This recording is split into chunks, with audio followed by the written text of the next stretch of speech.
Good morning बच्चों। तो चलिए आज हम नए कुछ क्वेश्चंस डिस्कस करेंगे ISS पेपर 1 2021। तो उसी सीरीज में क्वेश्चन नंबर 21 है और जो हमारी सीरीज है बच्चों वो डी सीरीज है। ठीक, जो पेपर का सीरीज था वो डी था। तो क्वेश्चन क्या है, if xn n is greater than equal to 1 be a sequence of independent and identically distributed random variables। Independent है सारे रैंडम वेरिएबल्स और आइडेंटिकल है। आइडेंटिकल मतलब सारी जो स्टैटिस्टिकल कैरेक्टरिस्टिक्स हैं वो सेम है, जिनका जो मीन है वो 1/2 के बराबर उसने दिया है। Then the probability of this specific event for infinitely many आपको बताना है। फॉर इनफाइनाइटली मैनी का मतलब है कि आपको as n tends to infinity probability behaviour बताना है। क्वेश्चन बच्चों वेरी सिंपल, लेकिन अगर आपको कुछ चीजें पता है तो आपको इस इवेंट का प्रोबेबिलिटी बताना है। मींस एक्चुअली में जो क्वेश्चन है आपका वो ये है, limit as n tends to infinity probability बताइए that mode of xn is greater than n/2। ठीक है, दिस इज व्हाट एक्चुअली में आपका क्वेश्चन ये है बच्चों। ठीक, तो क्वेश्चन बहुत सिंपल है। एक इनइक्वालिटी है, जनरलाइज्ड चेबीशेव इनइक्वालिटी या कुछ लोग इसको मार्कोव इनइक्वालिटी भी कहते हैं। पहले एक बार उसको समझाता हूं। मार्कोव इनइक्वालिटी क्या कहती है, for all x and for all function g dot such that gx is greater then 0। Means आप कोई भी रैंडम वेरिएबल लेते हैं x और कोई भी फंक्शन लेते हैं g डॉट, बस वो फंक्शन एक नॉन नेगेटिव फंक्शन होना चाहिए, gx is strictly greater than 0।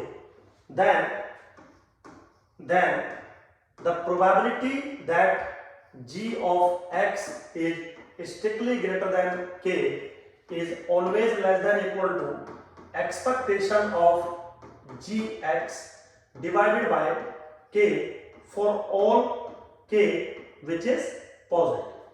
कोई भी k आप पॉजिटिव नंबर लेंगे तो ये इनइक्वालिटी वैलिड है। तो मेरे बच्चों वेरी सिंपल, अगर यहां पर मैं gx मान लूं सपोज मोड ऑफ xn, तो according to mathematics this is positive, और अगर मैं लेट ले लूं k इज इक्वल टू कितना n/2 which is also positive. तो मैंने gx जो मान लिया वो मोड ऑफ xn मान लिया और k जो मान लिया मैंने n/2 मान लिया। और अगर मैं जनरलाइज्ड चेबीशेव इनइक्वालिटी में वैल्यू पुट करूं तो मुझे क्या मिलेगा, probability that mode of xn is greater than n/2 is less than equal to expectation of mode of xn divided by n/2 ये मिलेगा। अब देखिए मेरे बच्चों, रैंडम वेरिएबल का जो सीक्वेंस है उसका एक्सपेक्टेड वैल्यू था 1/2, लेकिन यहां पे क्या है, एक्सपेक्टेड वैल्यू है मोड ऑफ xn। तो एक्सपेक्टेशन ऑफ x से आप expectation of mode of xn calculate नहीं कर सकते, लेकिन इतनी गारंटी है कि अगर एक्सपेक्टेशन ऑफ xn एग्जिस्ट करता है तो expectation of mode of xn भी एग्जिस्ट करेगा। मींस ये जो न्यूमरेटर में पार्ट आपको दिखाई दे रहा है ये कंफर्म एक फाइनाइट नंबर के बराबर बनेगा।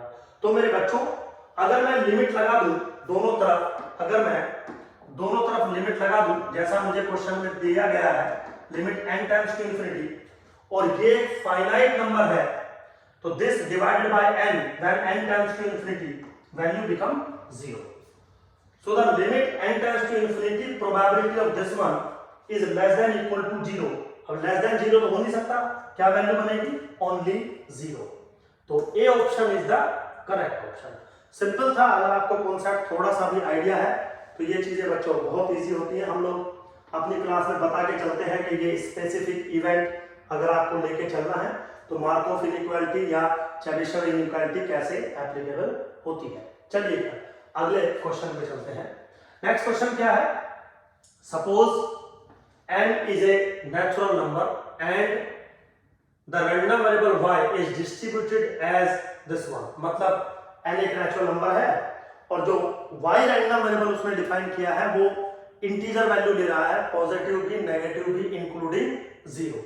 ठीक है, फिर क्या कह रहा है, then for every k belongs to this set 1 2 3 4 up to dot dot n तक, the probability that y is equal to k is equal to 2 times the probability that y is equal to minus k, means y जो random variable जो integer value ले रहा है वो positive integer value लेगा, इस बात का जो प्रोबेबिलिटी है वो 2 टाइम्स है, वो 2 टाइम्स है इस बात की प्रोबेबिलिटी से कि वो एक negative values, negative integer values लेगा। ये हमें देख के देना है। फिर क्या कह रहा है, That for y belongs to this set, मतलब अगर स्मॉल y कोई वैल्यू लेता है 1 4 9 to so on n square तक, तो आपको प्रोबेबिलिटी बतानी है, द एक्सपेक्टेशन बतानी है y given y square is equal to small y। ठीक है, तो y स्क्वायर की वैल्यू स्मॉल y दे रखी है, स्मॉल y यहां से कोई वैल्यू लेगा, आपको एक्सपेक्टेड वैल्यू बतानी है y की। अच्छा क्वेश्चन है, नॉलेजेबल क्वेश्चन है, थोड़ा आराम से थोड़ा सुनिएगा। तो क्या क्वेश्चन है मेरे बच्चों, एक्सपेक्टेशन बताइए y की जबकि y स्क्वायर का वैल्यू है स्मॉल y। ठीक है, तो एक्सपेक्टेशन y की पूछी हुई है जबकि वैल्यू y स्क्वायर की गिवन है। अगर वैल्यू y की ही गिवन हो जाती तो फिर तो एक्सपेक्टेशन उसी के बराबर बन जाती, लेकिन वैल्यू जो है वो y स्क्वायर का गिवन है। तो चलिए, तो अब यहां पे हमारा गौर से देखें वो क्या कह रहा है कि capital Y square which is a random variable, उसकी जो वैल्यू है स्मॉल y है वो हमने दे दी। तो क्या मैं ये कह दूं कि भाई अगर y स्क्वायर की वैल्यू स्मॉल y है तो y की जो वैल्यू बनेगी वो plus minus under root of small y बननी चाहिए।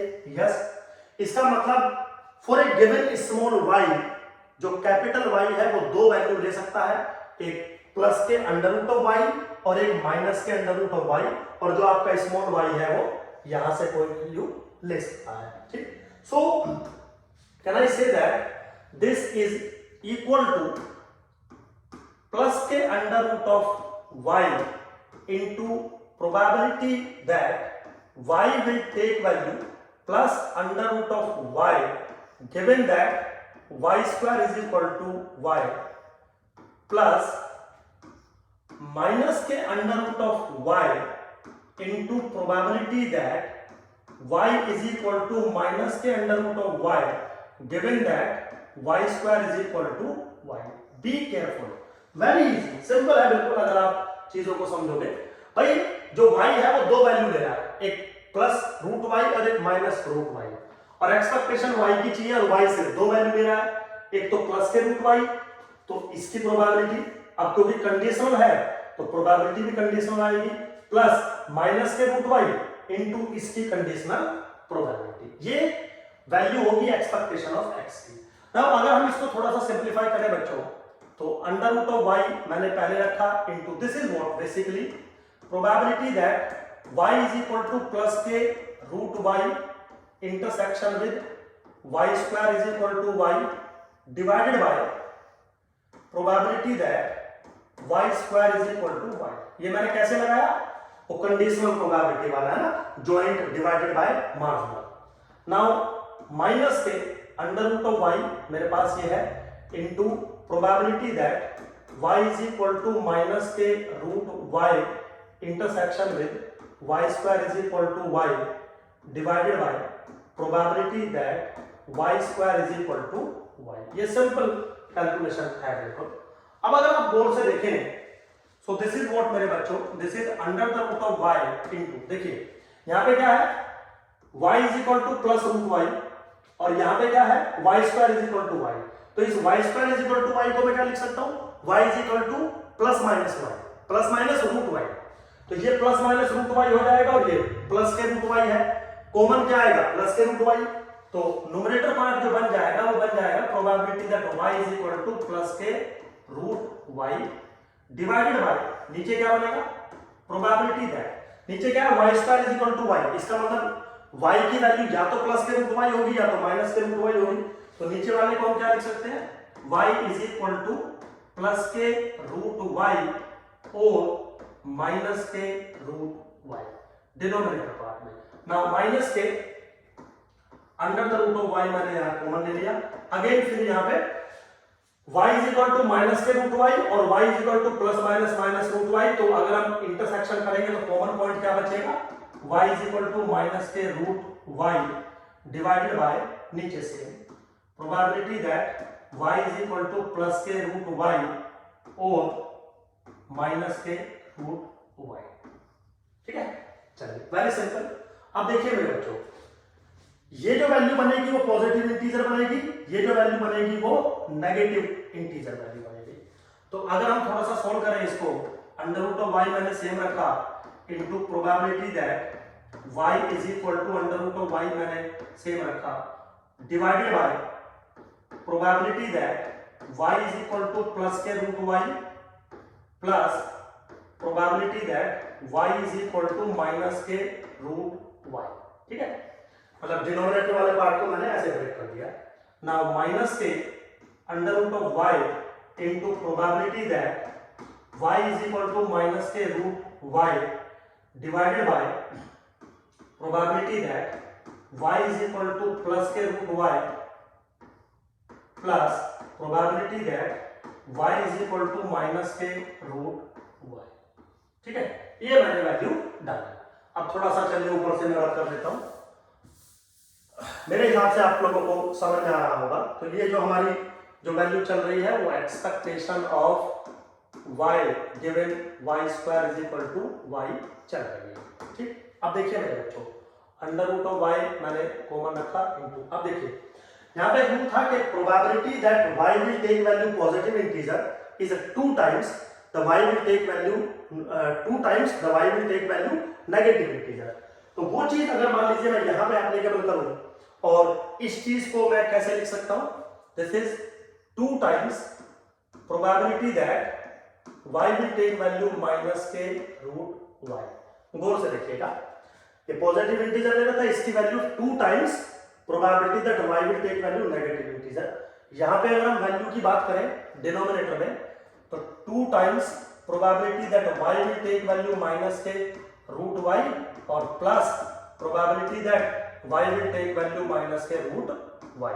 इसके प्लेस पे मैंने 2 टाइम्स वाली वैल्यू डाल दी, इसको मैंने सेव रखा। Now minus under root of y into, अब यहां पे तो वैल्यू सेम है तो ये क्या हो जाएगा, probability that y will take value minus के root y whole divided by, यहां पे इसको फिर से वही काम करूंगा 2 टाइम्स करके, अब 2 टाइम्स और 1 टाइम्स 3 टाइम्स, तो डायरेक्ट कहीं लिख देता हूं 3 times probability that y is equal to minus के रूट y। थोड़ा सा मेरे बच्चों सिंपलीफाई करो इसको, तो मेरे हिसाब से 2 से 2 कट गया और ये कितना बचेगा 2, तो रूट y बाई 2 बचना चाहिए माइनस के under root of y by 3। ठीक है, तो मेरे हिसाब से कितना बचेगा, ये आ जाएगा under root of y by 3। आप एक बार चाहो तो चेक करके देख सकते हो, रूट y बाय 3 कैलकुलेशन। कोई ऑप्शन एक बार चेक करें, ऑप्शन है C option is the correct option. तो बच्चों सिंपल था, आपको थोड़ा सा बस बेसिक नॉलेज होना चाहिए कि स्टैटिस्टिक्स या कंडीशनल एक्सपेक्टेशन ये सब चीजें कैसे वर्क करते हैं। चलिए होप सो आपको समझ में आया होगा, ज्यादा टाइम आपका वेस्ट नहीं करूंगा। Thank you very much.